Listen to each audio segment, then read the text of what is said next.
당신의 마음이 요즘 많이 지치셨나요? 누군가에게 털어놓기엔 너무 무겁고 그렇다고 혼자 이겨내기엔 벅찬 날들이 계속되고 있진 않으셨나요? 말을 아껴도 눈빛만 봐도 알 수 있는 그런 마음의 무게가 있지요. 그럴 땐 잠시 멈추고 조용히 마음을 내려놓아 보세요.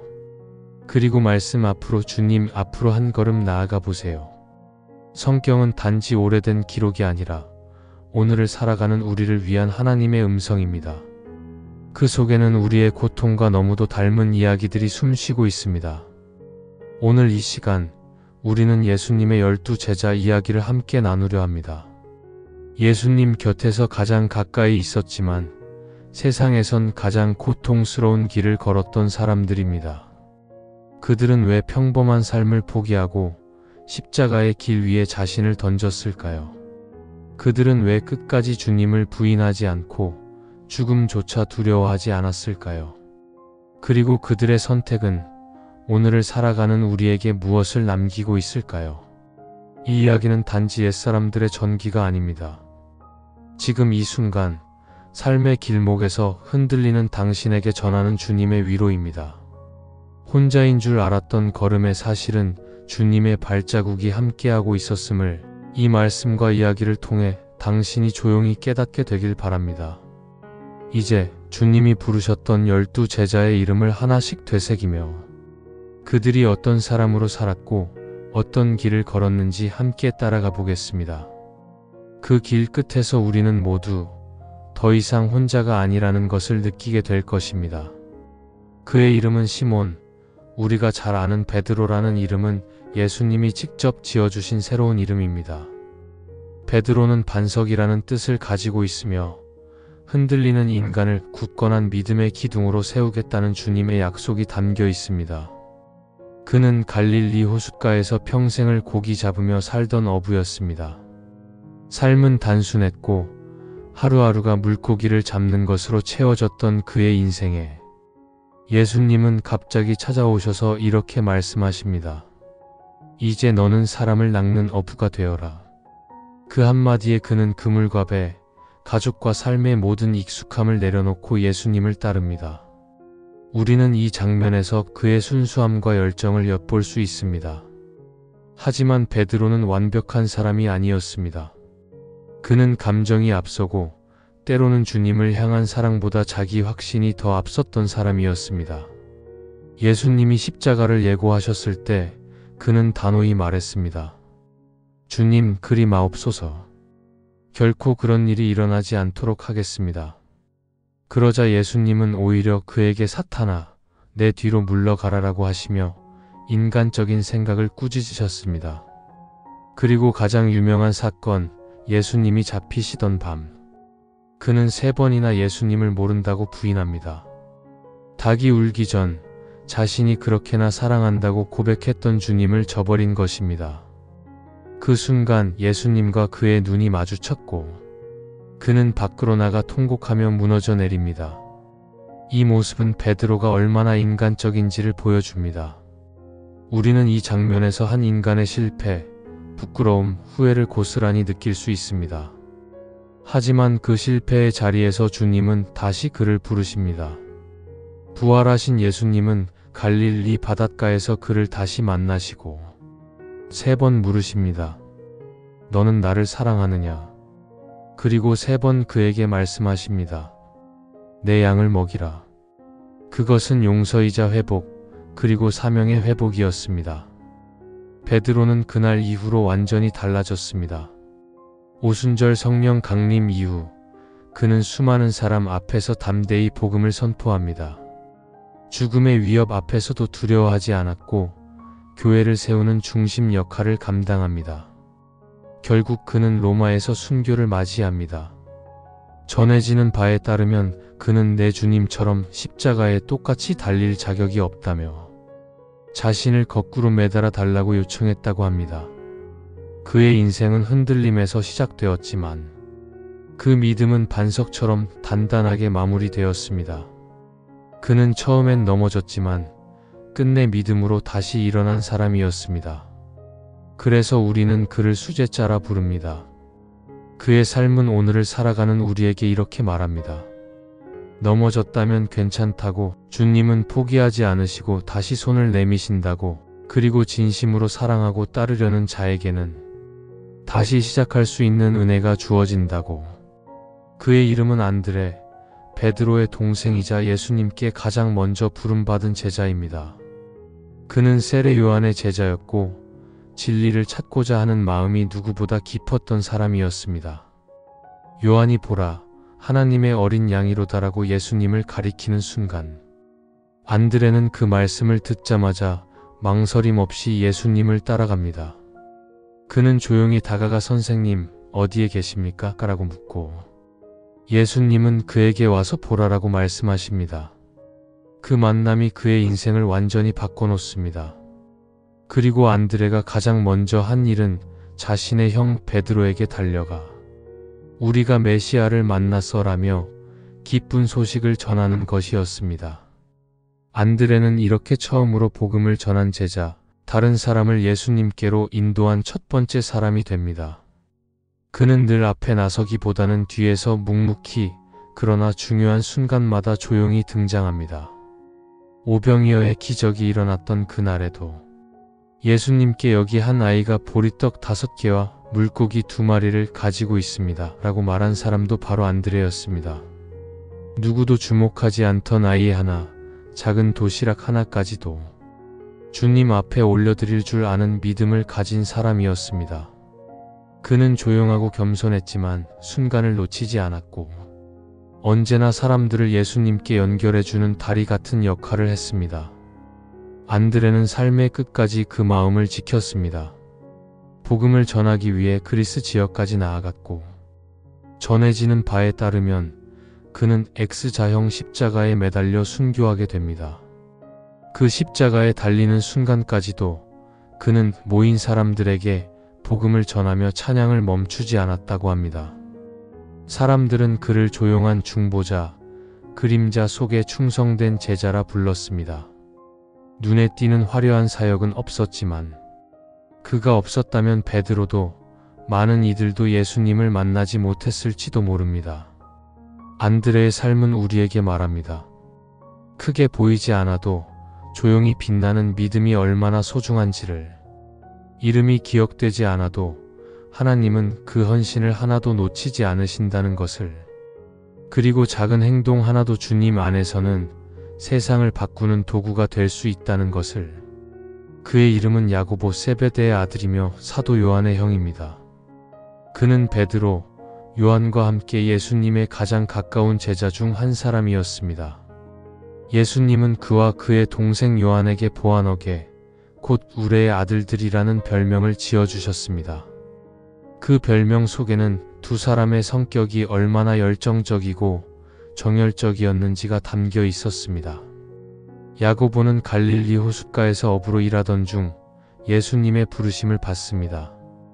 그는 아버지와 함께 배에서 일을 하다가 곧바로 배를 버려두고 예수님을 따랐습니다. 세상적으로 볼 때 그는 가족의 생업을 중단하고 떠난 무모한 선택을 했지만 그 길은 하나님의 나라를 위한 위대한 걸음이었습니다. 야고보는 변화산 사건, 회당장의 딸을 살리신 장면, 겟세마네 동산의 기도와 같이 예수님의 중요한 순간마다 곁을 지켰던 핵심 제자였습니다. 그는 직접 하나님의 영광을 눈으로 보았고 예수님의 고뇌를 가장 가까이에서 체험한 사람이었습니다. 하지만 그의 생애는 너무도 짧게 마무리됩니다. 사도행전 12장에 따르면 그는 헤롯 왕의 칼에 의해 12제자 중 가장 먼저 순교한 제자가 됩니다. 야고보는 복음을 전하는 일 때문에 체포되었고 재판이나 변론의 기회조차 없이 칼로 목이 베어지는 형벌을 받습니다. 세상적으로 보면 그의 죽음은 허무했고 비극적으로 보였지만 하나님 나라의 관점에서는 영광의 순교였고 그의 피는 초대 교회의 담대함을 일깨우는 씨앗이 되었습니다. 그의 짧은 생애는 우리에게 한 가지를 분명히 보여줍니다. 믿음은 길에 있지 않고 순종의 깊이에 있다는 사실입니다. 그는 길게 말하지 않았고 성경에도 그의 설교가 기록되지 않았지만 그의 행동과 충성은 하나님께 깊이 기억되었습니다. 야고보의 삶은 오늘을 살아가는 우리에게 이렇게 말합니다. 믿음이란 말보다 실천으로, 행동보다 헌신으로 증명되어야 한다고. 그리고 세상에서의 짧은 삶도 하나님 앞에서는 영원한 의미로 채워질 수 있다고. 그의 이름은 요한, 야고보의 동생이자 세베대의 아들이며 예수님께서 특별히 사랑하셨던 제자입니다.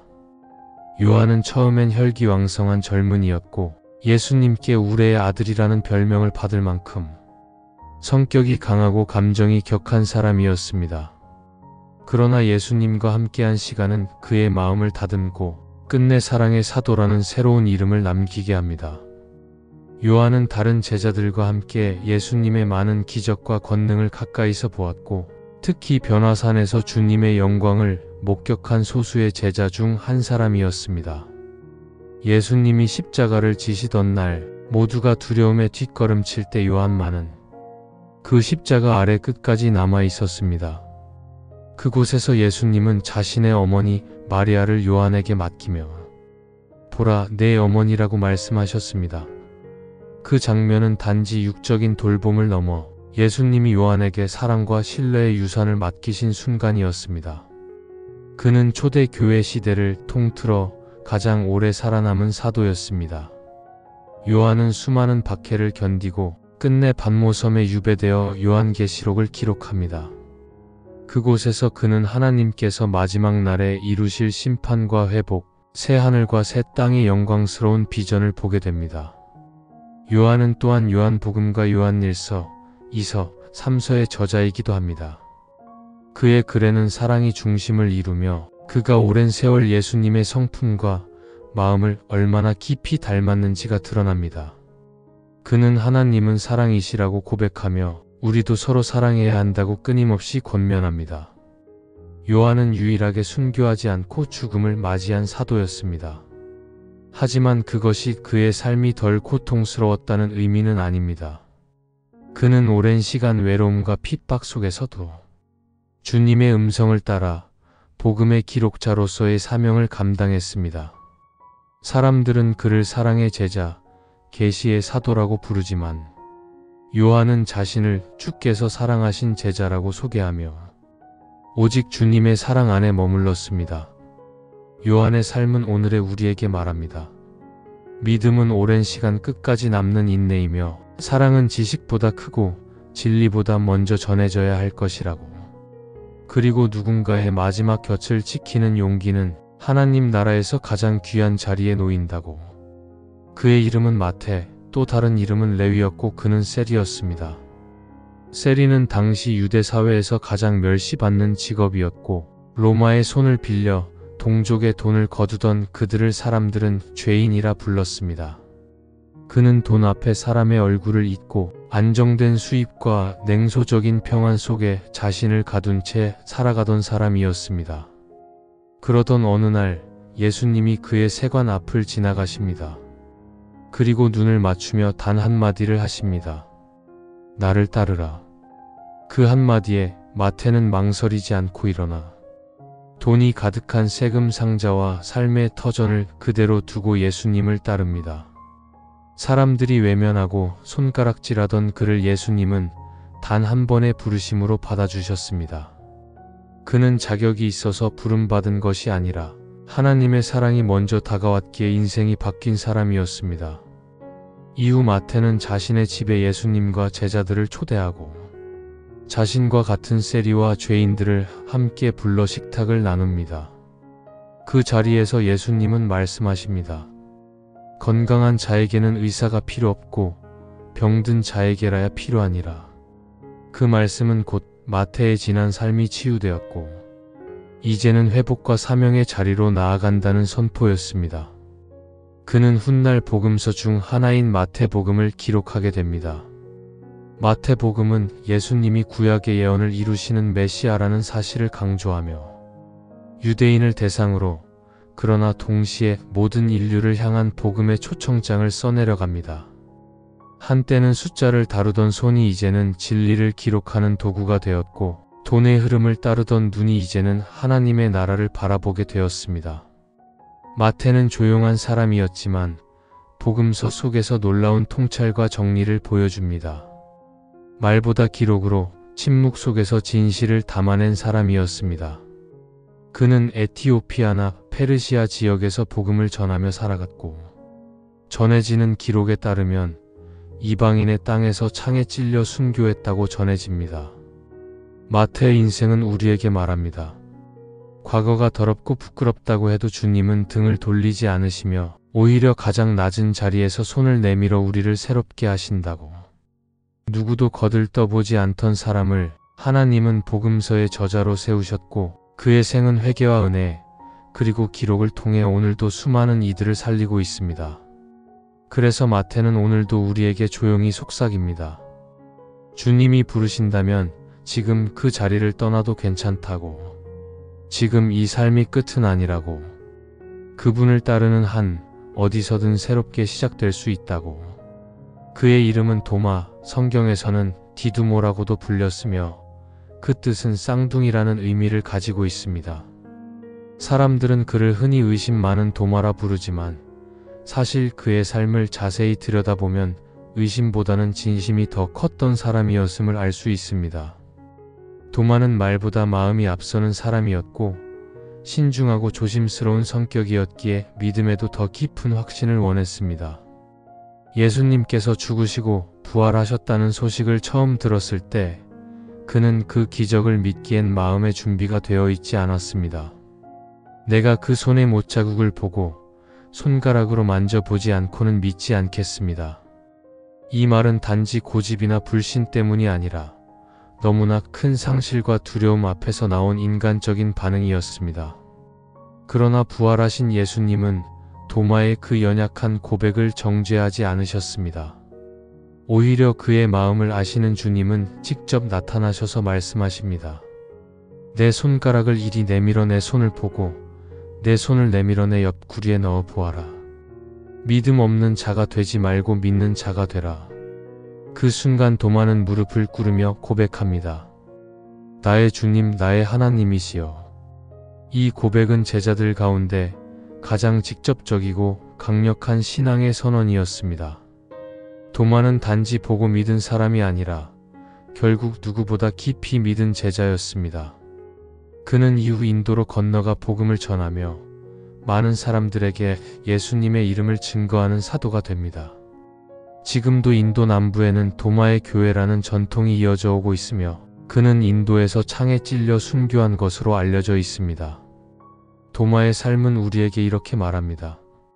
의심이 있다고 해서 믿음이 없는 것이 아니며 진실하게 묻고 찾는 사람에게 하나님은 반드시 응답하신다고.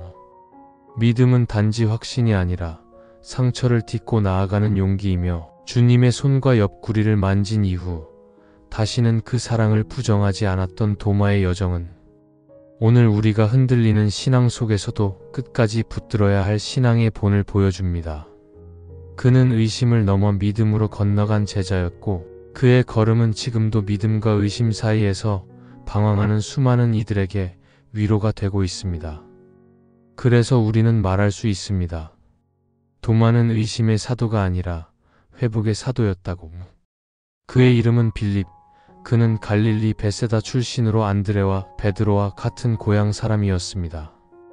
예수님께 직접 부르심을 받은 제자로 요한복음에는 예수님께서 빌립에게 나를 따르라라고 말씀하시는 장면이 나옵니다. 그는 주님의 부르심에 순종했고 자신의 친구 나다나엘, 즉 바돌로메에게도 예수님을 전하며 그를 제자로 이끈 사람이었습니다. 빌립은 예수님에 대해 말할 때 이렇게 고백합니다. 우리가 모세가 율법에 기록하였고 여러 선지자가 쓴 그 분을 만났으니 곧 요셉의 아들 나사렛 예수라. 그는 예수님이 메시아이심을 믿었고 그 믿음을 주변 사람들과 나누기를 주저하지 않았습니다. 그러나 그의 신앙은 언제나 강하고 완벽했던 것은 아니었습니다. 오병이어의 기적을 앞두고 예수님이 이 많은 사람들에게 어디서 떡을 사서 먹이겠느냐고 물으셨을 때 빌립은 사람 수를 계산하며 200데나리오너치 떡으로도 부족합니다. 라고 대답합니다. 그의 말은 현실적인 판단이었지만 믿음의 눈으로 바라보지 못했던 순간이었습니다. 그는 이해와 분석이 빠른 사람이었고 어쩌면 그것이 믿음을 더디게 만드는 장애물이었는지도 모릅니다. 또한 요한복음 14장에서 빌립은 예수님께 주여 아버지를 우리에게 보여주옵소서라고 요청합니다. 그러자 예수님은 조용히 말씀하십니다. 빌립아, 내가 이렇게 오래 너희와 함께 있으되 네가 나를 알지 못하느냐? 나를 본 자는 아버지를 보았거늘. 이 말씀 속에는 예수님의 안타까움과 빌립에게 더 깊은 믿음을 요구하시는 사랑이 담겨 있습니다. 빌립은 결국 말씀을 통해 점점 더 예수님의 본질을 이해해갔고 그의 믿음은 계산과 분석을 넘어 순종과 헌신으로 바뀌어 갔습니다. 그는 소아시아와 그리스 지역에서 복음을 전하며 많은 이방인들에게 예수님을 증거했습니다. 전해지는 바에 따르면 그는 십자가형을 당하거나 매를 맞고 순교한 것으로 알려져 있습니다. 빌립의 삶은 우리에게 이렇게 말합니다. 신앙은 완벽한 이해에서 시작되는 것이 아니라 주님의 부르심에 예라고 답하며 따르기 시작할 때 자라난다고. 때론 계산보다 믿음이 먼저여야 하고 보이지 않아도 주님을 신뢰하는 용기가 필요하다고. 그는 자신 안의 부족함을 안고도 예수님을 붙들었고 끝내 자신의 생명을 드리는 사도로 살아갔습니다.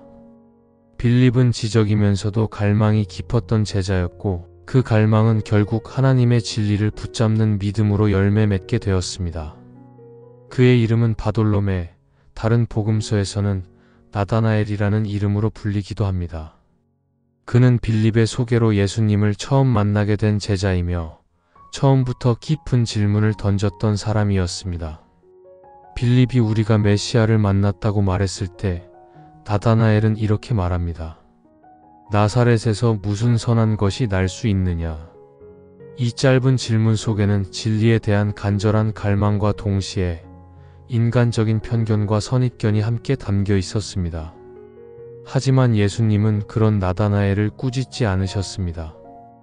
오히려 그를 향해 이는 참으로 이스라엘 사람이라. 그 속에 간사함이 없도다라고 말씀하셨습니다. 예수님은 나다나엘의 마음 깊은 곳을 꿰뚫어 보셨고 나다나엘은 그 순간 자신의 전 존재가 주님 앞에 드러난 것을 느낍니다. 어떻게 저를 아시나이까라는 그의 질문에 예수님은 조용히 말씀하십니다. 빌립이 너를 부르기 전에 내가 무화과나무 아래에 있을 때 내가 너를 보았노라. 그 말씀 한마디에 나다나엘은 자신의 모든 방어를 내려놓고 이렇게 고백합니다. 랍비여, 당신은 하나님의 아들이시오. 당신은 이스라엘의 임금이로소이다.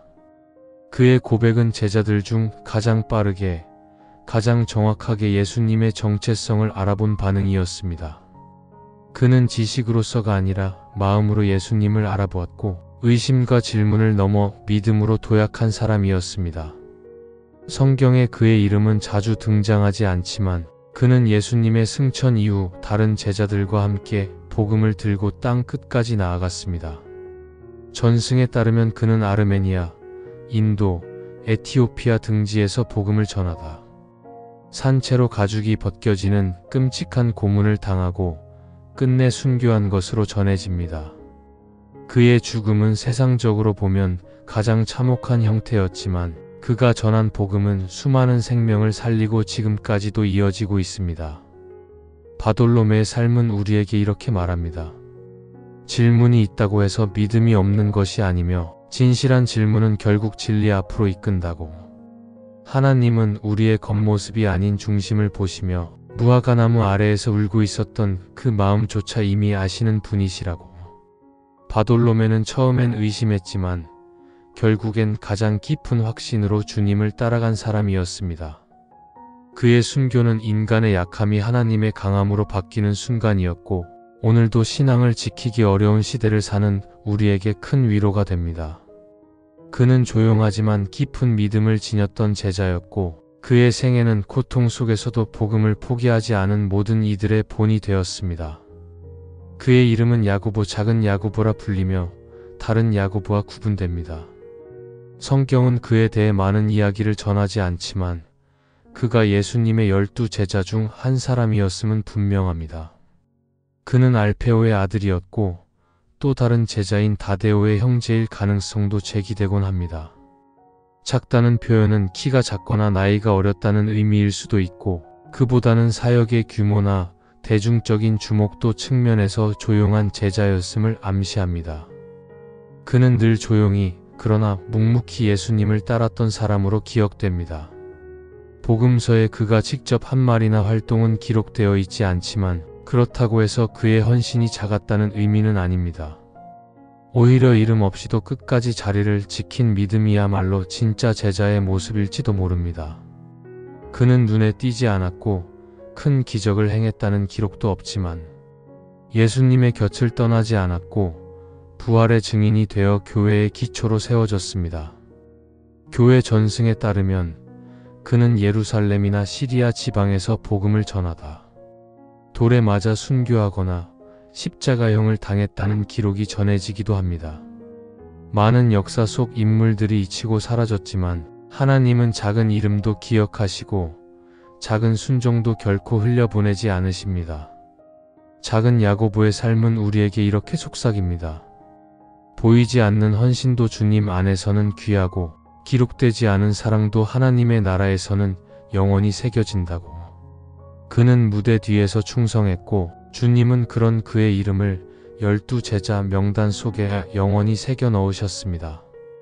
우리는 자주 눈에 띄는 사역만을 위대하다고 여기지만 야고보의 조용한 순종은 오늘도 말씀 앞에 무릎 꿇는 이들의 마음을 더 깊이 울립니다. 그래서 그의 이름 앞에 붙은 작은이라는 수식어는 결코 작음의 표시가 아니라 오히려 하나님 앞에서의 겸손과 충성의 상징일지 모릅니다. 작은 야고보는 우리에게 말합니다. 크게 드러나지 않아도 괜찮다고 주님이 아신다면 그것으로 충분하다고. 그의 이름은 다데오, 성경에서는 유다라고도 불리며 야고보의 아들 유다로 소개됩니다. 이름이 겹치기 때문에 그는 가룟 유다와 구분하기 위해 종종 다데오라는 이름으로 불립니다. 복음서에는 그의 언행이 거의 기록되어 있지 않지만 그가 예수님께 드린 짧은 질문 하나가 그의 신앙과 성품을 드러냅니다. 요한복음 14장에서 그는 예수님께 이렇게 묻습니다. 주여, 어찌하여 자기를 우리에게는 나타내시고 세상에는 아니하려 하시나이까? 그의 질문은 단순한 호기심이 아니라 예수님께서 세상의 구원자로 오셨다면 왜 더 많은 이들에게 드러나지 않으시냐는 깊은 고민과 제자의 마음이 담긴 물음이었습니다. 예수님은 그 질문에 직접적으로 답하시기보다 자신을 사랑하고 그 계명을 지키는 자에게는 하나님과 함께 거하시겠다는 놀라운 약속으로 응답하십니다. 이 장면은 다데오가 단지 침묵하는 제자가 아니었음을 보여줍니다. 그는 질문할 줄 아는 제자였고 그 질문 속에는 예수님을 향한 애정과 관심이 담겨 있었습니다. 그는 자신의 이름이 잘 알려지지 않아도 주님의 마음을 깊이 헤아리려는 조용한 갈망을 가진 사람이었습니다. 전승에 따르면 그는 페르시아나 시리아 지역까지 복음을 전하러 갔고 그곳에서 복음을 전하다가 곤봉이나 창에 찔려 순교한 것으로 알려져 있습니다. 조용히 시작된 그의 여정은 결국 복음을 위한 피 흘림으로 마무리됩니다. 다데오의 삶은 우리에게 이렇게 말합니다. 하나님은 말이 많은 제자보다 진심을 담아 묻는 제자를 찾으신다고. 그리고 질문하는 믿음은 결코 약한 것이 아니라 진리를 향한 가장 정직한 걸음이라고. 다데오는 그 누구보다 조용했지만 그의 내면은 진리를 갈망했고 그 갈망은 순교의 자리까지 이어졌습니다. 그는 많은 말 대신 한 번의 고백, 한 번의 헌신으로 하나님의 나라에 자신의 이름을 남긴 제자였습니다. 오늘날에도 수많은 무명의 그리스도인들이 눈에 띄지 않는 자리에서 믿음을 지키고 있는데 그 모든 조용한 이름들 속에서 다데오는 여전히 우리에게 속삭입니다.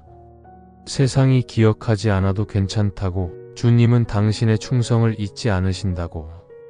그의 이름은 시몬, 성경은 그를 젤로 시몬이라 소개하며 다른 제자 시몬 베드로와 구분합니다. 젤롯은 열심당이라는 뜻으로 당대 유대 사회에서 로마의 지배에 저항하던 급진적인 정치운동 그룹을 의미합니다.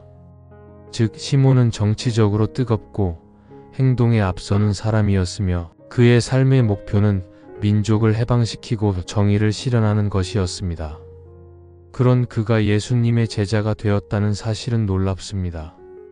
왜냐하면 예수님은 무력을 통한 해방이 아니라 십자가를 통한 구원을 말씀하셨기 때문입니다. 세리 출신의 마태와 같은 제자와 함께 한자리에서 나라를 위해 싸웠던 젤롯이 함께 걸었다는 것은 그 자체로 예수님의 복음이 얼마나 넓고 깊은지를 보여주는 장면입니다. 시몬은 자신의 열정을 버리지 않았지만 그 열정의 방향을 바꾸었습니다. 이제 그는 칼을 드는 대신 말씀을 들고 적을 향해 분노하던 손으로 사람의 마음을 어루만지는 사도가 됩니다.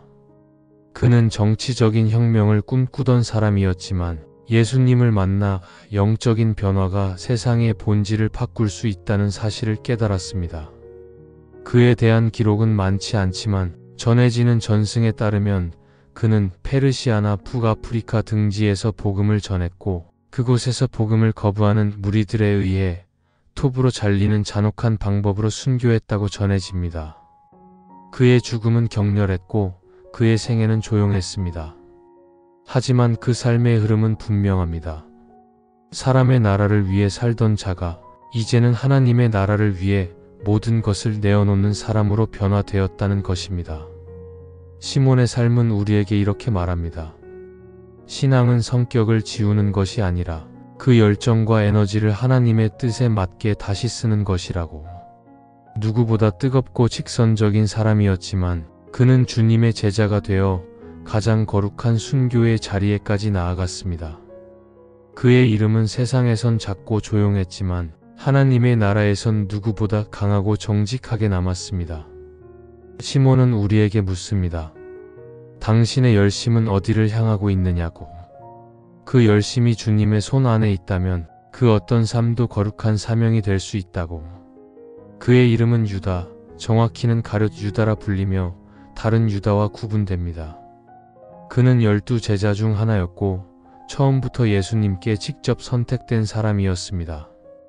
그는 제자 공동체 안에서 회계를 맡았고 사람들은 그를 신뢰하며 돈을 관리하게 했습니다. 그는 예수님의 기적을 보았고 말씀을 들었으며 예수님과 함께 먹고 자며 길을 걸었던 사람이었습니다. 그러나 그 마음속에는 언제부터인가 주님이 아닌 다른 생각이 자리 잡고 있었습니다. 요한복음은 그가 돈계를 맡았으나 자주 그 안에서 훔치기도 했다고 기록합니다. 작은 탐욕이 쌓이고 계산이 믿음을 덮고 마음의 중심이 어두움에 사로잡히게 되자 그는 점점 주님과 멀어져 갔습니다. 마침내 그는 대제사장들에게 은 30의 예수님을 넘기기로 약속합니다. 그것은 당시 노예 한 사람의 값에 해당하는 금액이었고 그의 선택은 주님을 팔아넘긴 배신으로 역사에 남게 됩니다. 최후의 만찬 자리에서 예수님은 제자들에게 말씀하십니다. 너희 중 하나가 나를 팔 것이다. 제자들은 놀라며 주여 저는 아니지요? 라고 묻습니다. 유다 역시 묻습니다. 랍비여 저는 아니지요? 예수님은 조용히 그를 바라보며 말씀하십니다. 내가 말하였다. 그 대답 속에는 책망도 있었지만 돌아오기를 바라는 마지막 기회가 담겨 있었는지도 모릅니다. 그러나 유다는 그 자리를 나와 어둠으로 향합니다. 그리고 겟세마네에서 예수님께 입맞춤으로 배신의 신호를 보냅니다. 랍비여 안녕하시옵니까? 그 입맞춤은 가장 가까운 사람에게서 온 가장 깊은 상처였습니다. 예수님은 말없이 그를 받아들이셨고 체포되어 끌려가십니다. 하지만 유다 역시 이 모든 과정이 끝난 뒤 무너집니다. 그는 자신이 넘긴 예수님이 사형 선고를 받자 깊은 죄책감에 사로잡히고 대제사장들에게 돈을 돌려주며 외칩니다. 내가 무죄한 피를 팔았노라. 그러나 아무도 그의 말을 받아주지 않았고 유다는 그 길에서 홀로 서서 스스로 목숨을 끊습니다. 그의 마지막은 고통스럽고 비극적이었고 그는 제자의 길에서 벗어난 유일한 사람이 됩니다. 그러나 우리는 여기서 단지 한 사람의 추락만을 보아서는 안 됩니다. 그의 삶은 인간의 탐욕과 연약함이 얼마나 쉽게 죄로 기울 수 있는지를 보여주고, 동시에 하나님의 용서는 어디까지 닿을 수 있었는지를 생각하게 만듭니다. 성경은 유다의 죄를 숨기지 않고 드러내지만 그가 처음부터 악한 자였다고 말하지 않습니다. 그 역시 부르심을 받았고 기회를 받았고 사랑을 입은 제자였습니다. 그는 끝까지 용서를 구하지 않았고 죄책감에 짓눌린 채 자신을 용서하지 못했습니다. 그의 이야기는 우리에게 이렇게 말합니다. 하나님은 언제든 돌이키는 자를 기다리시고 죄보다 더 큰 은혜로 우리를 붙드신다고. 그러나 그 은혜 앞에서 등을 돌리면 사랑조차 우리의 삶에 머물 수 없다는 사실도 잊지 말아야 한다고.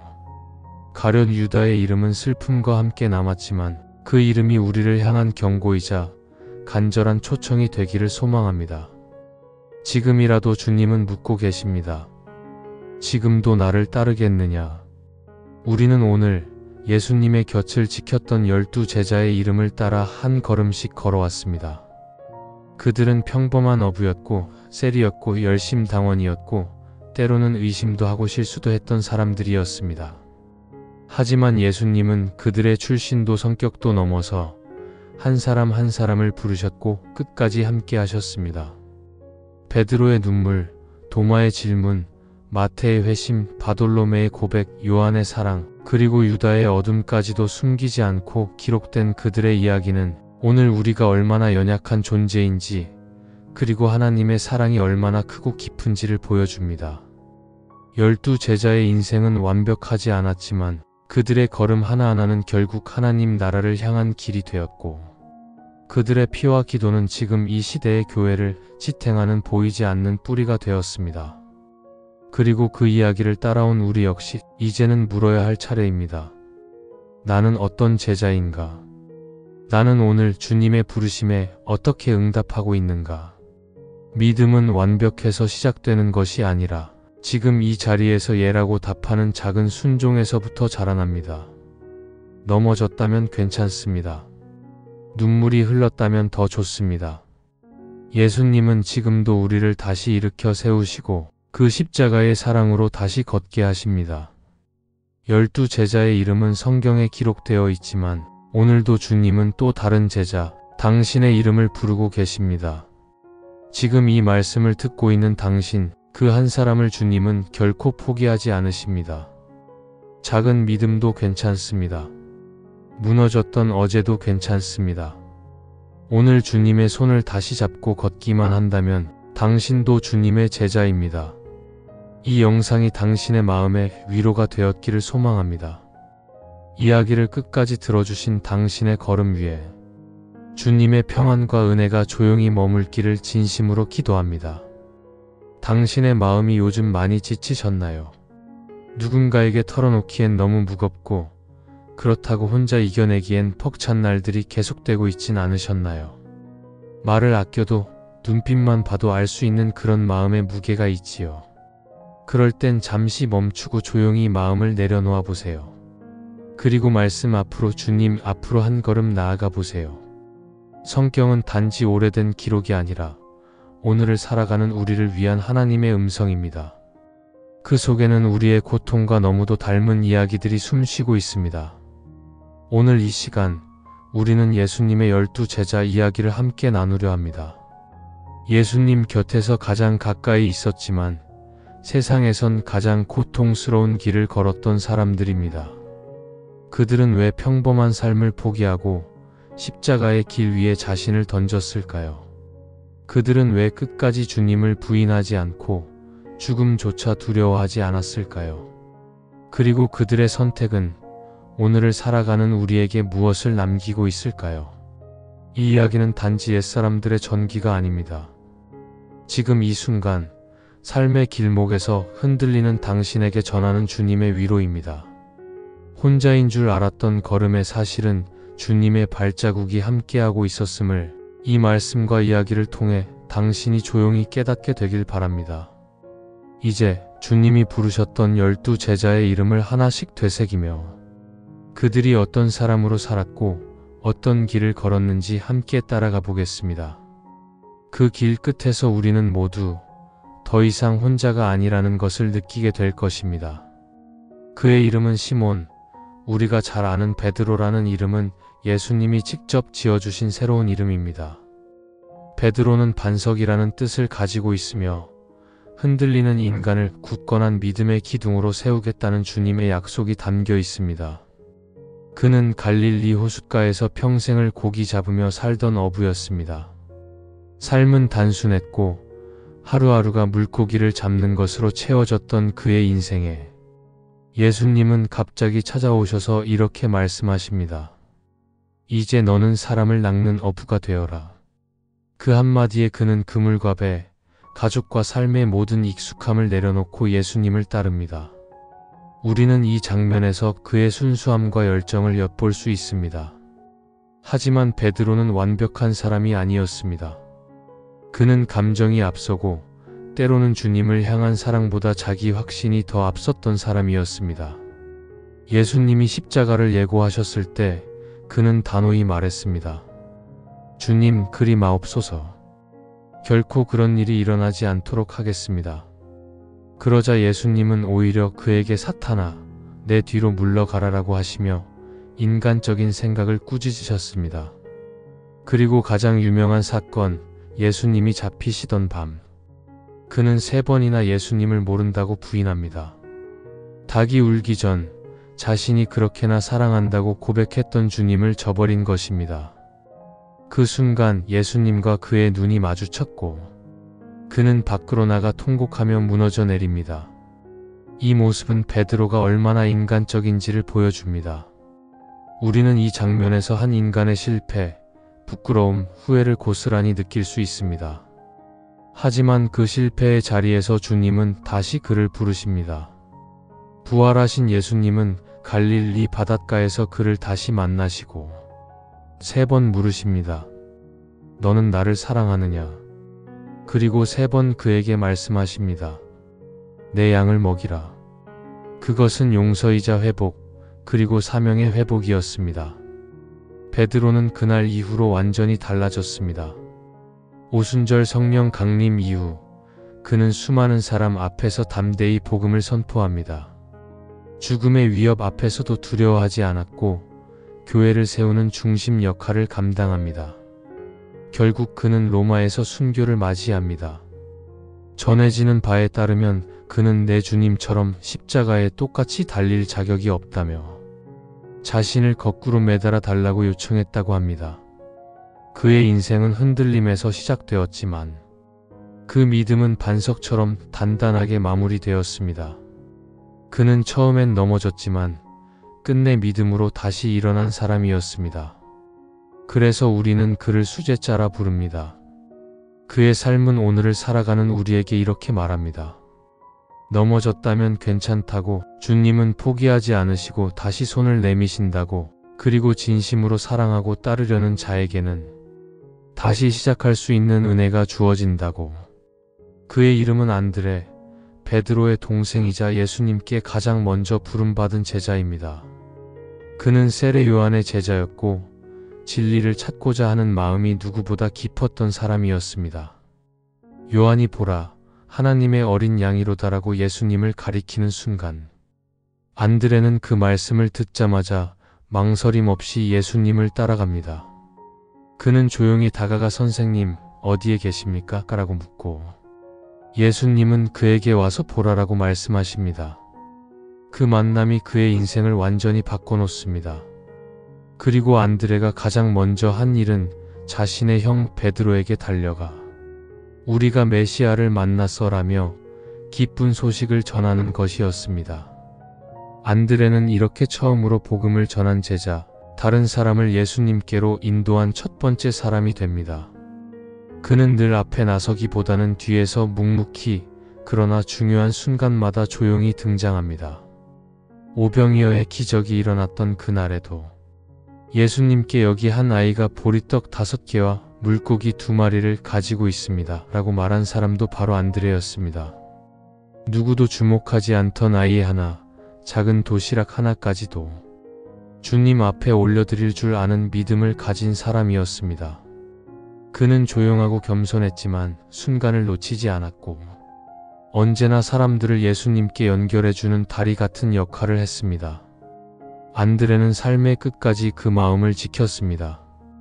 복음을 전하기 위해 그리스 지역까지 나아갔고 전해지는 바에 따르면 그는 X자형 십자가에 매달려 순교하게 됩니다.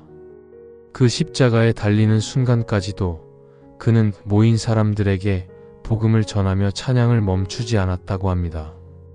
사람들은 그를 조용한 중보자, 그림자 속에 충성된 제자라 불렀습니다. 눈에 띄는 화려한 사역은 없었지만 그가 없었다면 베드로도 많은 이들도 예수님을 만나지 못했을지도 모릅니다. 안드레의 삶은 우리에게 말합니다. 크게 보이지 않아도 조용히 빛나는 믿음이 얼마나 소중한지를, 이름이 기억되지 않아도 하나님은 그 헌신을 하나도 놓치지 않으신다는 것을, 그리고 작은 행동 하나도 주님 안에서는 세상을 바꾸는 도구가 될 수 있다는 것을. 그의 이름은 야고보 세베대의 아들이며 사도 요한의 형입니다. 그는 베드로, 요한과 함께 예수님의 가장 가까운 제자 중 한 사람이었습니다. 예수님은 그와 그의 동생 요한에게 보아너게, 곧 우레의 아들들이라는 별명을 지어주셨습니다. 그 별명 속에는 두 사람의 성격이 얼마나 열정적이고 정열적이었는지가 담겨 있었습니다. 야고보는 갈릴리 호숫가에서 어부로 일하던 중 예수님의 부르심을 받습니다.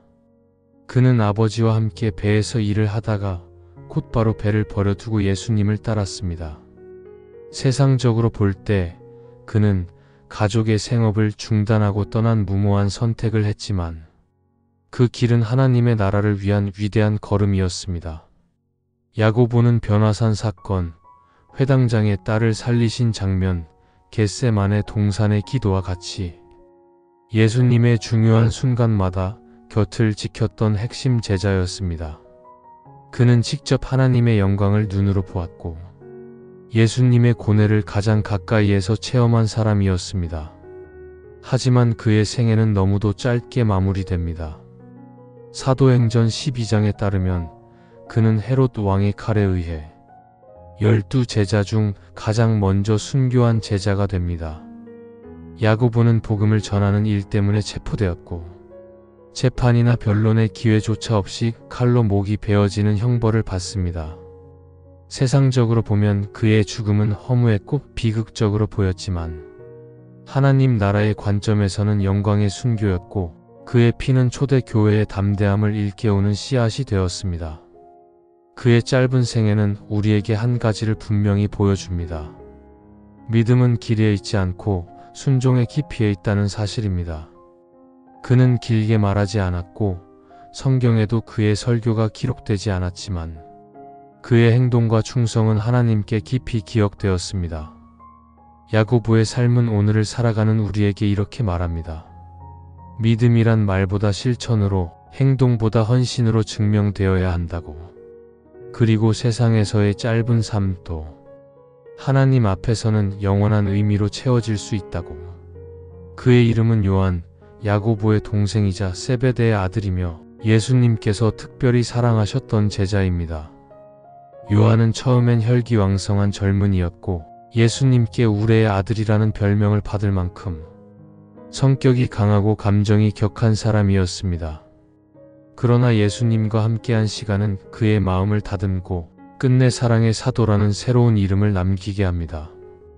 요한은 다른 제자들과 함께 예수님의 많은 기적과 권능을 가까이서 보았고 특히 변화산에서 주님의 영광을 목격한 소수의 제자 중 한 사람이었습니다. 예수님이 십자가를 지시던 날 모두가 두려움에 뒷걸음칠 때 요한만은 그 십자가 아래 끝까지 남아 있었습니다. 그곳에서 예수님은 자신의 어머니 마리아를 요한에게 맡기며 보라, 내 어머니라고 말씀하셨습니다. 그 장면은 단지 육적인 돌봄을 넘어 예수님이 요한에게 사랑과 신뢰의 유산을 맡기신 순간이었습니다.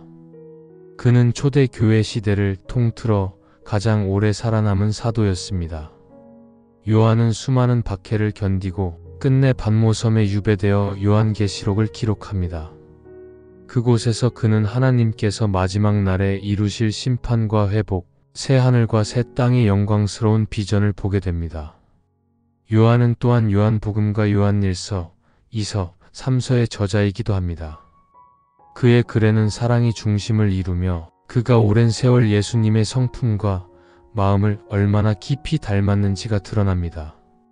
그는 하나님은 사랑이시라고 고백하며 우리도 서로 사랑해야 한다고 끊임없이 권면합니다. 요한은 유일하게 순교하지 않고 죽음을 맞이한 사도였습니다.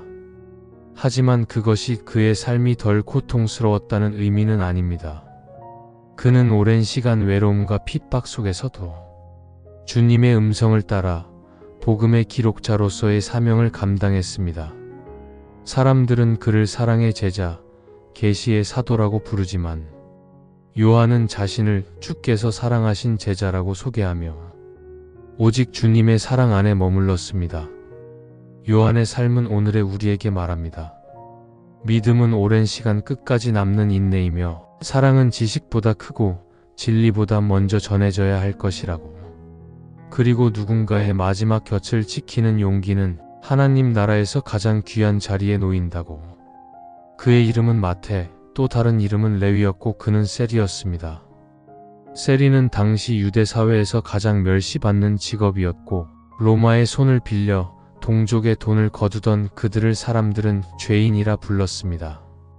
그는 돈 앞에 사람의 얼굴을 잊고 안정된 수입과 냉소적인 평안 속에 자신을 가둔 채 살아가던 사람이었습니다. 그러던 어느 날 예수님이 그의 세관 앞을 지나가십니다. 그리고 눈을 맞추며 단 한마디를 하십니다. 나를 따르라. 그 한마디에 마태는 망설이지 않고 일어나 돈이 가득한 세금 상자와 삶의 터전을 그대로 두고 예수님을 따릅니다. 사람들이 외면하고 손가락질하던 그를 예수님은 단 한 번의 부르심으로 받아주셨습니다. 그는 자격이 있어서 부름받은 것이 아니라 하나님의 사랑이 먼저 다가왔기에 인생이 바뀐 사람이었습니다. 이후 마태는 자신의 집에 예수님과 제자들을 초대하고 자신과 같은 세리와 죄인들을 함께 불러 식탁을 나눕니다. 그 자리에서 예수님은 말씀하십니다. 건강한 자에게는 의사가 필요 없고 병든 자에게라야 필요하니라. 그 말씀은 곧 마태의 지난 삶이 치유되었고 이제는 회복과 사명의 자리로 나아간다는 선포였습니다. 그는 훗날 복음서 중 하나인 마태복음을 기록하게 됩니다. 마태복음은 예수님이 구약의 예언을 이루시는 메시아라는 사실을 강조하며 유대인을 대상으로 그러나 동시에 모든 인류를 향한 복음의 초청장을 써내려갑니다. 한때는 숫자를 다루던 손이 이제는 진리를 기록하는 도구가 되었고 돈의 흐름을 따르던 눈이 이제는 하나님의 나라를 바라보게 되었습니다. 마태는 조용한 사람이었지만 복음서 속에서 놀라운 통찰과 정리를 보여줍니다. 말보다 기록으로 침묵 속에서 진실을 담아낸 사람이었습니다. 그는 에티오피아나 페르시아 지역에서 복음을 전하며 살아갔고 전해지는 기록에 따르면 이방인의 땅에서 창에 찔려 순교했다고 전해집니다. 마태의 인생은 우리에게 말합니다. 과거가 더럽고 부끄럽다고 해도 주님은 등을 돌리지 않으시며 오히려 가장 낮은 자리에서 손을 내밀어 우리를 새롭게 하신다고. 누구도 거들떠보지 않던 사람을 하나님은 복음서의 저자로 세우셨고 그의 생은 회개와 은혜 그리고 기록을 통해 오늘도 수많은 이들을 살리고 있습니다. 그래서 마태는 오늘도 우리에게 조용히 속삭입니다.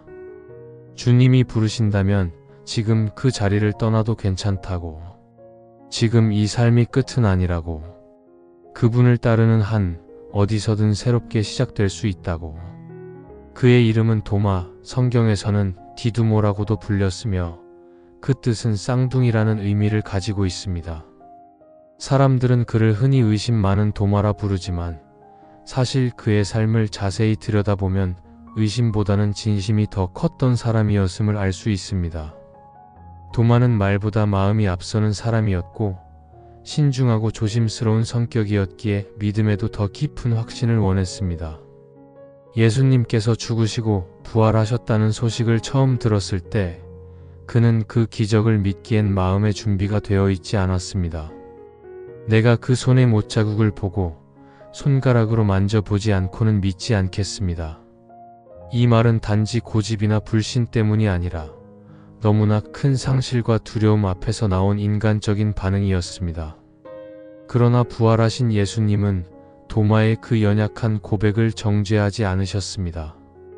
오히려 그의 마음을 아시는 주님은 직접 나타나셔서 말씀하십니다. 내 손가락을 이리 내밀어 내 손을 보고 내 손을 내밀어 내 옆구리에 넣어 보아라. 믿음 없는 자가 되지 말고 믿는 자가 되라. 그 순간 도마는 무릎을 꿇으며 고백합니다. 나의 주님, 나의 하나님이시여. 이 고백은 제자들 가운데 가장 직접적이고 강력한 신앙의 선언이었습니다. 도마는 단지 보고 믿은 사람이 아니라 결국 누구보다 깊이 믿은 제자였습니다. 그는 이후 인도로 건너가 복음을 전하며 많은 사람들에게 예수님의 이름을 증거하는 사도가 됩니다. 지금도 인도 남부에는 도마의 교회라는 전통이 이어져 오고 있으며 그는 인도에서 창에 찔려 순교한 것으로 알려져 있습니다. 도마의 삶은 우리에게 이렇게 말합니다. 의심이 있다고 해서 믿음이 없는 것이 아니며 진실하게 묻고 찾는 사람에게 하나님은 반드시 응답하신다고. 믿음은 단지 확신이 아니라 상처를 딛고 나아가는 용기이며 주님의 손과 옆구리를 만진 이후 다시는 그 사랑을 부정하지 않았던 도마의 여정은 오늘 우리가 흔들리는 신앙 속에서도 끝까지 붙들어야 할 신앙의 본을 보여줍니다. 그는 의심을 넘어 믿음으로 건너간 제자였고 그의 걸음은 지금도 믿음과 의심 사이에서 방황하는 수많은 이들에게 위로가 되고 있습니다. 그래서 우리는 말할 수 있습니다. 도마는 의심의 사도가 아니라 회복의 사도였다고. 그의 이름은 빌립. 그는 갈릴리 베세다 출신으로 안드레와 베드로와 같은 고향 사람이었습니다. 예수님께 직접 부르심을 받은 제자로 요한복음에는 예수님께서 빌립에게 나를 따르라라고 말씀하시는 장면이 나옵니다. 그는 주님의 부르심에 순종했고 자신의 친구 나다나엘, 즉 바돌로메에게도 예수님을 전하며 그를 제자로 이끈 사람이었습니다. 빌립은 예수님에 대해 말할 때 이렇게 고백합니다. 우리가 모세가 율법에 기록하였고 여러 선지자가 쓴 그 분을 만났으니 곧 요셉의 아들 나사렛 예수라. 그는 예수님이 메시아이심을 믿었고 그 믿음을 주변 사람들과 나누기를 주저하지 않았습니다. 그러나 그의 신앙은 언제나 강하고 완벽했던 것은 아니었습니다. 오병이어의 기적을 앞두고 예수님이 이 많은 사람들에게 어디서 떡을 사서 먹이겠느냐고 물으셨을 때 빌립은 사람 수를 계산하며 200데나리온어치 떡으로도 부족합니다 라고 대답합니다. 그의 말은 현실적인 판단이었지만 믿음의 눈으로 바라보지 못했던 순간이었습니다. 그는 이해와 분석이 빠른 사람이었고 어쩌면 그것이 믿음을 더디게 만드는 장애물이었는지도 모릅니다. 또한 요한복음 14장에서 빌립은 예수님께 주여 아버지를 우리에게 보여주옵소서라고 요청합니다. 그러자 예수님은 조용히 말씀하십니다. 빌립아, 내가 이렇게 오래 너희와 함께 있으되 네가 나를 알지 못하느냐. 나를 본 자는 아버지를 보았거늘. 이 말씀 속에는 예수님의 안타까움과 빌립에게 더 깊은 믿음을 요구하시는 사랑이 담겨 있습니다. 빌립은 결국 말씀을 통해 점점 더 예수님의 본질을 이해해갔고 그의 믿음은 계산과 분석을 넘어 순종과 헌신으로 바뀌어 갔습니다. 그는 소아시아와 그리스 지역에서 복음을 전하며 많은 이방인들에게 예수님을 증거했습니다. 전해지는 바에 따르면 그는 십자가형을 당하거나 매를 맞고 순교한 것으로 알려져 있습니다. 빌립의 삶은 우리에게 이렇게 말합니다. 신앙은 완벽한 이해에서 시작되는 것이 아니라 주님의 부르심에 예라고 답하며 따르기 시작할 때 자라난다고. 때론 계산보다 믿음이 먼저여야 하고 보이지 않아도 주님을 신뢰하는 용기가 필요하다고. 그는 자신 안의 부족함을 안고도 예수님을 붙들었고 끝내 자신의 생명을 드리는 사도로 살아갔습니다. 빌립은 지적이면서도 갈망이 깊었던 제자였고 그 갈망은 결국 하나님의 진리를 붙잡는 믿음으로 열매 맺게 되었습니다. 그의 이름은 바돌로메, 다른 복음서에서는 나다나엘이라는 이름으로 불리기도 합니다. 그는 빌립의 소개로 예수님을 처음 만나게 된 제자이며 처음부터 깊은 질문을 던졌던 사람이었습니다. 빌립이 우리가 메시아를 만났다고 말했을 때 나다나엘은 이렇게 말합니다. 나사렛에서 무슨 선한 것이 날 수 있느냐? 이 짧은 질문 속에는 진리에 대한 간절한 갈망과 동시에 인간적인 편견과 선입견이 함께 담겨 있었습니다. 하지만 예수님은 그런 나다나엘을 꾸짖지 않으셨습니다. 오히려 그를 향해 이는 참으로 이스라엘 사람이라. 그 속에 간사함이 없도다라고 말씀하셨습니다. 예수님은 나다나엘의 마음 깊은 곳을 꿰뚫어 보셨고 나다나엘은 그 순간 자신의 전 존재가 주님 앞에 드러난 것을 느낍니다. 어떻게 저를 아시나이까라는 그의 질문에 예수님은 조용히 말씀하십니다. 빌립이 너를 부르기 전에 내가 무화과나무 아래에 있을 때 내가 너를 보았노라. 그 말씀 한마디에 나다나엘은 자신의 모든 방어를 내려놓고 이렇게 고백합니다. 랍비여, 당신은 하나님의 아들이시요 당신은 이스라엘의 임금이로소이다. 그의 고백은 제자들 중 가장 빠르게, 가장 정확하게 예수님의 정체성을 알아본 반응이었습니다. 그는 지식으로서가 아니라 마음으로 예수님을 알아보았고 의심과 질문을 넘어 믿음으로 도약한 사람이었습니다. 성경에 그의 이름은 자주 등장하지 않지만 그는 예수님의 승천 이후 다른 제자들과 함께 복음을 들고 땅 끝까지 나아갔습니다. 전승에 따르면 그는 아르메니아, 인도, 에티오피아 등지에서 복음을 전하다 산채로 가죽이 벗겨지는 끔찍한 고문을 당하고 끝내 순교한 것으로 전해집니다. 그의 죽음은 세상적으로 보면 가장 참혹한 형태였지만 그가 전한 복음은 수많은 생명을 살리고 지금까지도 이어지고 있습니다. 바돌로메의 삶은 우리에게 이렇게 말합니다. 질문이 있다고 해서 믿음이 없는 것이 아니며 진실한 질문은 결국 진리 앞으로 이끈다고. 하나님은 우리의 겉모습이 아닌 중심을 보시며 무화과나무 아래에서 울고 있었던 그 마음조차 이미 아시는 분이시라고. 바돌로메는 처음엔 의심했지만 결국엔 가장 깊은 확신으로 주님을 따라간 사람이었습니다. 그의 순교는 인간의 약함이 하나님의 강함으로 바뀌는 순간이었고 오늘도 신앙을 지키기 어려운 시대를 사는 우리에게 큰 위로가 됩니다. 그는 조용하지만 깊은 믿음을 지녔던 제자였고 그의 생애는 고통 속에서도 복음을 포기하지 않은 모든 이들의 본이 되었습니다. 그의 이름은 야고보, 작은 야고보라 불리며 다른 야고보와 구분됩니다. 성경은 그에 대해 많은 이야기를 전하지 않지만 그가 예수님의 12 제자 중 한 사람이었음은 분명합니다. 그는 알페오의 아들이었고 또 다른 제자인 다데오의 형제일 가능성도 제기되곤 합니다. 작다는 표현은 키가 작거나 나이가 어렸다는 의미일 수도 있고 그보다는 사역의 규모나 대중적인 주목도 측면에서 조용한 제자였음을 암시합니다.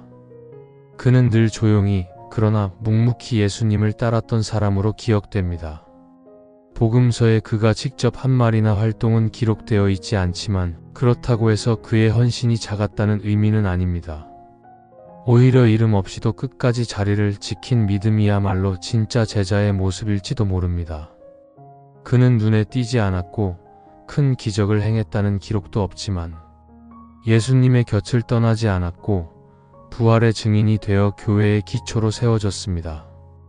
교회 전승에 따르면 그는 예루살렘이나 시리아 지방에서 복음을 전하다 돌에 맞아 순교하거나 십자가형을 당했다는 기록이 전해지기도 합니다.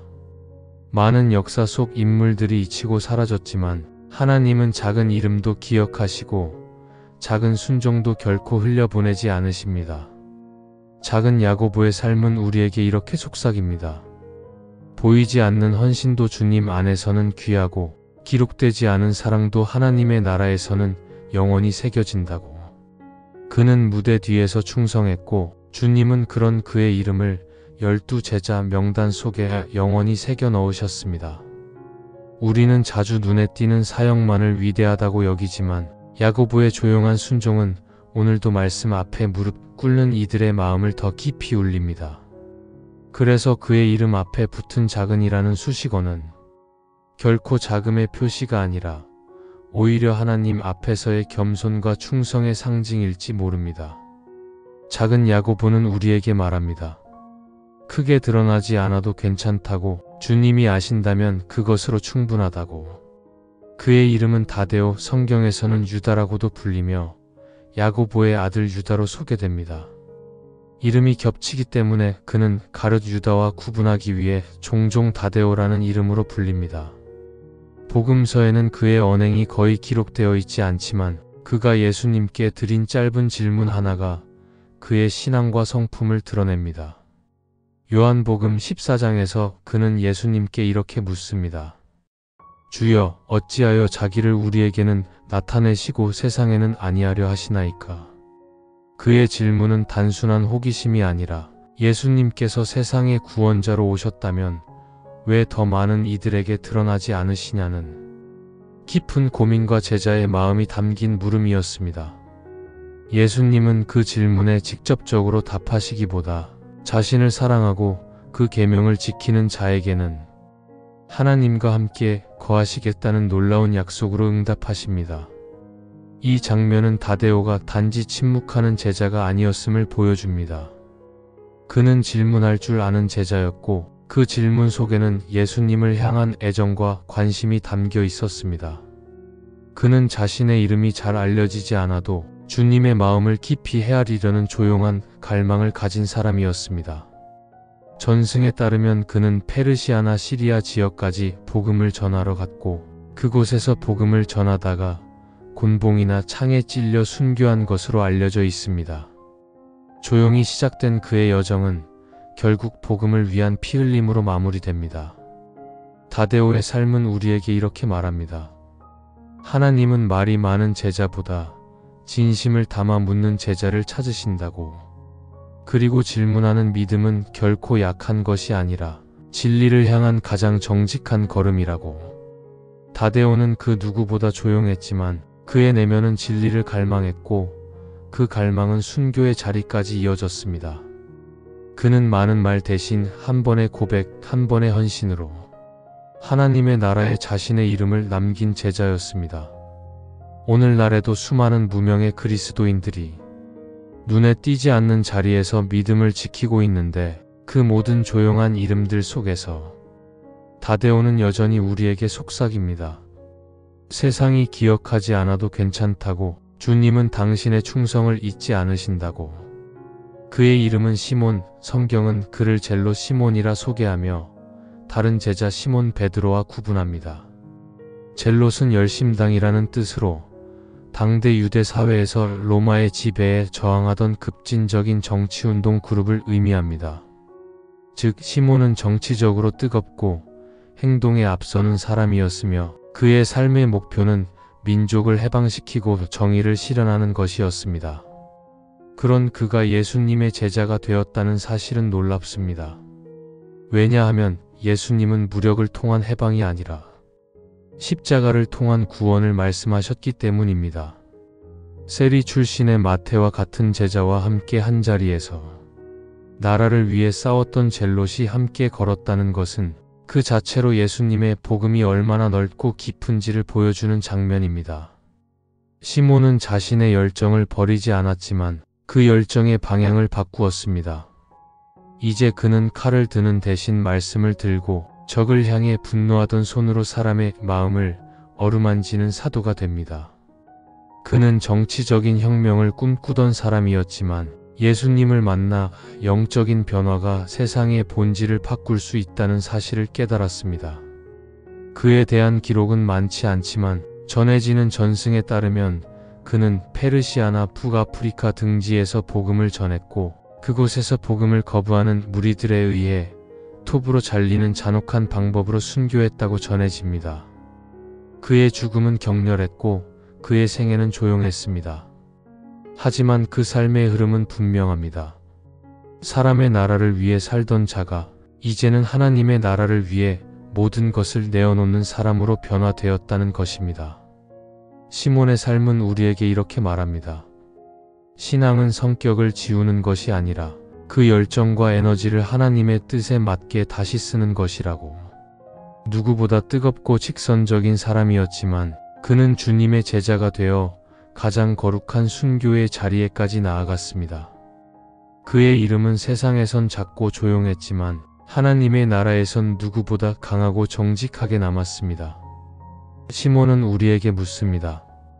당신의 열심은 어디를 향하고 있느냐고. 그 열심이 주님의 손 안에 있다면 그 어떤 삶도 거룩한 사명이 될 수 있다고. 그의 이름은 유다, 정확히는 가룟 유다라 불리며 다른 유다와 구분됩니다. 그는 12 제자 중 하나였고 처음부터 예수님께 직접 선택된 사람이었습니다. 그는 제자 공동체 안에서 회계를 맡았고 사람들은 그를 신뢰하며 돈을 관리하게 했습니다.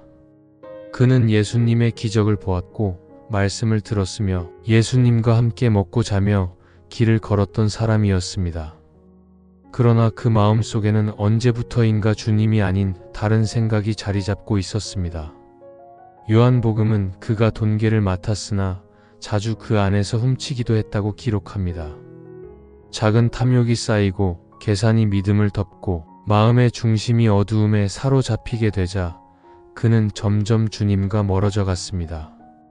마침내 그는 대제사장들에게 은 30의 예수님을 넘기기로 약속합니다.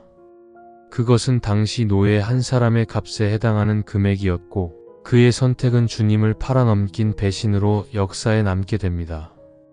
최후의 만찬 자리에서 예수님은 제자들에게 말씀하십니다. 너희 중 하나가 나를 팔 것이다. 제자들은 놀라며 주여 저는 아니지요? 라고 묻습니다. 유다 역시 묻습니다. 랍비여 저는 아니지요? 예수님은 조용히 그를 바라보며 말씀하십니다. 내가 말하였다. 그 대답 속에는 책망도 있었지만 돌아오기를 바라는 마지막 기회가 담겨 있었는지도 모릅니다. 그러나 유다는 그 자리를 나와 어둠으로 향합니다. 그리고 겟세마네에서 예수님께 입맞춤으로 배신의 신호를 보냅니다. 랍비여 안녕하시옵니까? 그 입맞춤은 가장 가까운 사람에게서 온 가장 깊은 상처였습니다. 예수님은 말없이 그를 받아들이셨고 체포되어 끌려가십니다. 하지만 유다 역시 이 모든 과정이 끝난 뒤 무너집니다. 그는 자신이 넘긴 예수님이 사형 선고를 받자 깊은 죄책감에 사로잡히고 대제사장들에게 돈을 돌려주며 외칩니다. 내가 무죄한 피를 팔았노라. 그러나 아무도 그의 말을 받아주지 않았고 유다는 그 길에서 홀로 서서 스스로 목숨을 끊습니다. 그의 마지막은 고통스럽고 비극적이었고 그는 제자의 길에서 벗어난 유일한 사람이 됩니다. 그러나 우리는 여기서 단지 한 사람의 추락만을 보아서는 안 됩니다. 그의 삶은 인간의 탐욕과 연약함이 얼마나 쉽게 죄로 기울 수 있는지를 보여주고 동시에 하나님의 용서는 어디까지 닿을 수 있었는지를 생각하게 만듭니다. 성경은 유다의 죄를 숨기지 않고 드러내지만 그가 처음부터 악한 자였다고 말하지 않습니다. 그 역시 부르심을 받았고 기회를 받았고 사랑을 입은 제자였습니다. 그는 끝까지 용서를 구하지 않았고 죄책감에 짓눌린 채 자신을 용서하지 못했습니다. 그의 이야기는 우리에게 이렇게 말합니다. 하나님은 언제든 돌이키는 자를 기다리시고 죄보다 더 큰 은혜로 우리를 붙드신다고. 그러나 그 은혜 앞에서 등을 돌리면 사랑조차 우리의 삶에 머물 수 없다는 사실도 잊지 말아야 한다고. 가룟 유다의 이름은 슬픔과 함께 남았지만 그 이름이 우리를 향한 경고이자 간절한 초청이 되기를 소망합니다. 지금이라도 주님은 묻고 계십니다. 지금도 나를 따르겠느냐? 우리는 오늘 예수님의 곁을 지켰던 12 제자의 이름을 따라 한 걸음씩 걸어왔습니다. 그들은 평범한 어부였고 셀이었고 열심당원이었고 때로는 의심도 하고 실수도 했던 사람들이었습니다. 하지만 예수님은 그들의 출신도 성격도 넘어서 한 사람 한 사람을 부르셨고 끝까지 함께 하셨습니다. 베드로의 눈물, 도마의 질문, 마태의 회심, 바돌로메의 고백, 요한의 사랑, 그리고 유다의 어둠까지도 숨기지 않고 기록된 그들의 이야기는 오늘 우리가 얼마나 연약한 존재인지, 그리고 하나님의 사랑이 얼마나 크고 깊은지를 보여줍니다. 12 제자의 인생은 완벽하지 않았지만 그들의 걸음 하나하나는 결국 하나님 나라를 향한 길이 되었고, 그들의 피와 기도는 지금 이 시대의 교회를 지탱하는 보이지 않는 뿌리가 되었습니다. 그리고 그 이야기를 따라온 우리 역시 이제는 물어야 할 차례입니다. 나는 어떤 제자인가? 나는 오늘 주님의 부르심에 어떻게 응답하고 있는가? 믿음은 완벽해서 시작되는 것이 아니라 지금 이 자리에서 예라고 답하는 작은 순종에서부터 자라납니다. 넘어졌다면 괜찮습니다. 눈물이 흘렀다면 더 좋습니다. 예수님은 지금도 우리를 다시 일으켜 세우시고 그 십자가의 사랑으로 다시 걷게 하십니다. 12 제자의 이름은 성경에 기록되어 있지만 오늘도 주님은 또 다른 제자, 당신의 이름을 부르고 계십니다. 지금 이 말씀을 듣고 있는 당신, 그 한 사람을 주님은 결코 포기하지 않으십니다. 작은 믿음도 괜찮습니다. 무너졌던 어제도 괜찮습니다. 오늘 주님의 손을 다시 잡고 걷기만 한다면 당신도 주님의 제자입니다. 이 영상이 당신의 마음에 위로가 되었기를 소망합니다. 이야기를 끝까지 들어주신 당신의 걸음 위에 주님의 평안과 은혜가 조용히 머물기를 진심으로 기도합니다.